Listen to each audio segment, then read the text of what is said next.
امام بارگاہ میں آنے سے نکاح نہیں ٹوٹتا، امام بارگاہ میں آنے سے رافضی نہیں بنتے، کافر نہیں ہو جاتے۔ جسے امام مانتے ہو اس نے حدیث انہی رافضیوں سے سیکھی ہے۔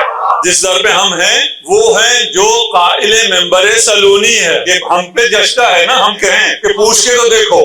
ہاں، ہم اگر کبھی کہہ دیں نہیں مجھے نہیں آتا تو کوئی بات، شاید کبھی یہ کہنے کی نوبت نہ آئے، شاید دلیل ہے۔ ہم جو کہہ رہے ہیں جو بھی دین جس کے پاس بھی ہے اہل بیت سے، اس کی دلیل کیا ہے؟ اگر آپ میں سے کچھ نے میری وہ اسپیچ سنی ہونی تو سن لیجئے گا، یوٹیوب پہ بھی ہے، فیس بک پہ بھی ہے، اور بہت لوگوں نے سنی بھی ہے۔ تاریخ حدیث میں نے پوری بیان کی ہے 1-2 مجالس۔ اگر آپ اہل حدیث ہیں تو تاریخ حدیث سے آپ کو آگاہ ہونا چاہیے۔ اگر آپ اہل سنت ہیں تو سنت کی سرگزشت آپ کو معلوم ہونی چاہیے۔ سنت رسول خدا کے بعد سنت ممنوع تھی، شجرہ ممنوعہ تھا، نہ کوئی نقل کر سکتا تھا، نہ کوئی رشتے تحریر میں لا سکتا تھا، لکھ نہیں سکتا تھا، اور مختلف ادوار میں سنت کو جلایا گیا۔ یہ حقیقت ہے، ایک تاریخی حقیقت ہے، یہ کوئی اختلافی بات نہیں ہے۔ وہاں ہم نے بیان کیا کہ 100 سال سنت کو نہ لکھا گیا، نہ نقل کیا گیا، نہ بیان کیا گیا، نہ سینہ پہ سینہ چلی۔ 100 سال جو سنت ممنوع رہی، 150 سال کے بعد جب اجازت ملی تو وہ سنت مسلمانوں کو کہاں سے ملی؟ یہ سوال تو پیدا ہوتا ہے۔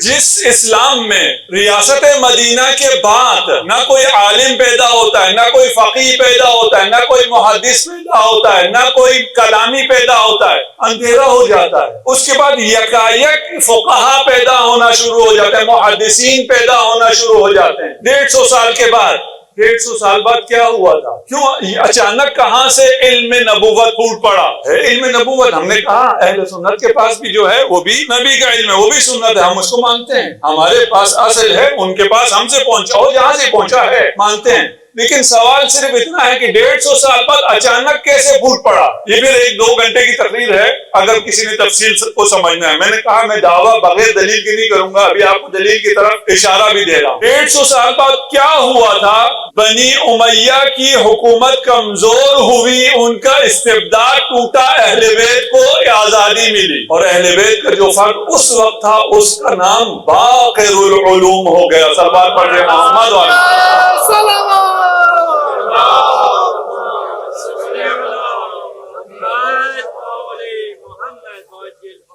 اب جب 150 سال بعد حدیث جمع کرنے کی باری آتی ہے، حدیث جمع کرنے کی، لکھنے کی اجازت مل جاتی ہے، اب حدیث کو لیں تو کہاں سے لیں؟ آپ کو میں سمجھ لیجیے فلم چل رہی، ڈاکومنٹری ہے، اور حدیث جمع کرنے کے لیے بخاری آ گئے، امام بخاری تشریف فرما ہے، حدیث جمع کرنا چاہتے ہیں، کیا کریں؟ کہاں جائیں؟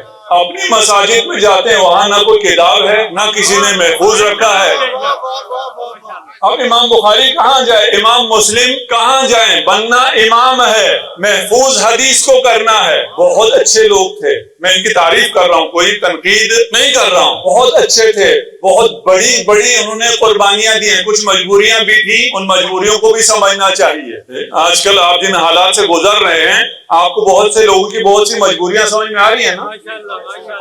اس دور میں بھی وہ بہت مجبور بھی تھے، لیکن دوسری مجبوری کیا تھی؟ سنت بھی تو چاہیے، حدیث بھی تو چاہیے۔ جب حدیث چاہیے تھی امام بخاری کو تو امام بخاری کہاں گئے؟ مسجدوں میں جب نہ ملی تو کہاں گئے؟ امام بارگاہ میں آنا پڑا۔